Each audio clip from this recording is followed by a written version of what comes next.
Hannity, so President Trump, he signed an executive order back in January cutting federal funding into sanctuary cities that refuse to uphold the law and cooperate with federal authorities. Now, yesterday, the mayor of Newark, New Jersey, made these outrageous comments about the Trump administration's policy. Take a look at this.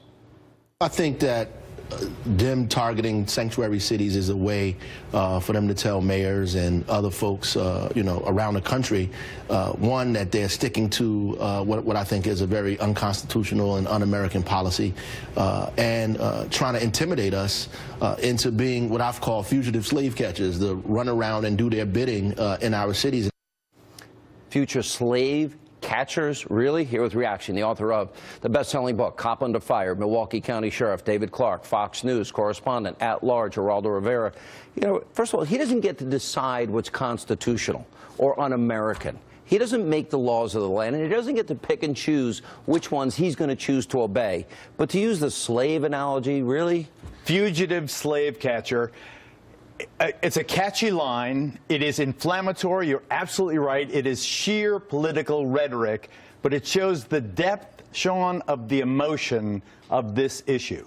In big cities where you have high minority concentration, and cities like Newark where you have many undocumented immigrants living peacefully and neighborly. Nobody's talking about them. What the president is looking to do is to get criminal aliens. How many mothers and fathers have you interviewed over the years that lost their kids to criminal aliens that we had in the system that we never deported? Not nearly as many as I have interviewed families where there is one undocumented immigrant, usually a parent. The other people in the family are citizens, either naturalized or the children born in this country. I want the President of the United States to not go the way Mayor Baraka went in terms of that rhetoric. I want this president to succeed. I want him, we're friends and we love the guy. We want him to succeed. He's got to lower the temperature across the board. But you even admit he has. He has, and I want him here in this one area just to cool it. We don't need aggressive ICE activity at courthouses and so forth. Well, why not? Because, let me throw to Sheriff Clark. Sheriff, I interviewed a father, and here was a guy that killed his son who was working overnight at a convenience store. He couldn't get the cigarettes fast enough for this guy. He had been convicted. He had spent time. He had kidnapped and raped a woman and held her for a week against her will, and we didn't deport the guy. Now his then 21-year-old son is dead. And I met many parents like this. First of all, Geraldo, shame on you. You know what political rhetoric is, and you know what responsible rhetoric is. That which the Newark mayor said is lunacy. Look, I've been around this environment for a long time, and I've heard a lot of stupid things said.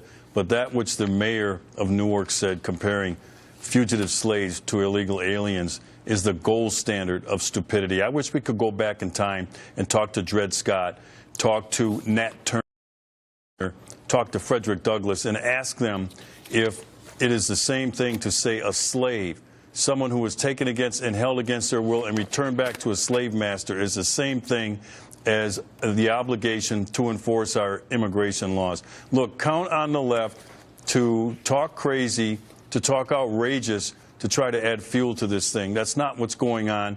Everybody knows it, but they're out of things to say, and so they have to talk stupid. Sheriff, I respect you deeply, but I submit that if you were a member of a family that was being broken up because the one undocumented immigrant parent, usually the dad, is being arrested and the breadwinner is being stripped away, the difference between that family and how the fugitive slaves family felt are very similar. Let me also add this fact. Mayor Bill de Blasio, who I do not like, Sean and I have already endorsed our friend Bo Dietl as the mayor of New York City. New York City has the biggest city with over 1 million undocumented immigrants for the last 3 months have been the safest 3 months in the history of New York City, with 1 million plus undocumented immigrants. When you talk about the anecdotes of this illegal alien committed this awful crime, and doesn't that make them all bad, you overlook the reality that in terms of law enforcement in cities like New York, this is not the biggest. Let me give you one statistic. And I sat through a security briefing down in Texas.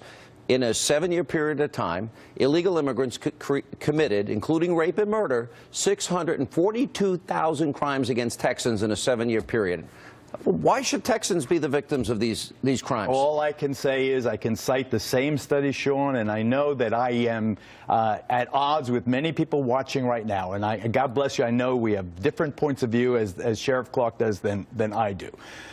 Every study I have seen, and I would hold any other study, every study I have seen says specifically that undocumented immigrants commit fewer crimes per capita than citizens do. In 2015, if you look at federal sentencing, 36% were illegal immigrants. I got to give Sheriff Clark the last word. Sheriff. First of all, slaves were considered property. They weren't even considered human beings. It's not what we're saying about illegal immigrants. Number two, illegal immigrants are given due process. Slaves were not given due process. 3, when they were caught, slaves were hung, slaves were beaten. That's not what's happening with illegal immigrants. They're being returned to their country of origin. To say that a slave equals an illegal immigrant, I'll tell you what, it's beyond outrageous. And may I submit also that Mayor Baraka is an African-American in an African-American city. Right, it wasn't my words. That's no excuse. All right, no excuse for talking stupid. All right, thank you both. Coming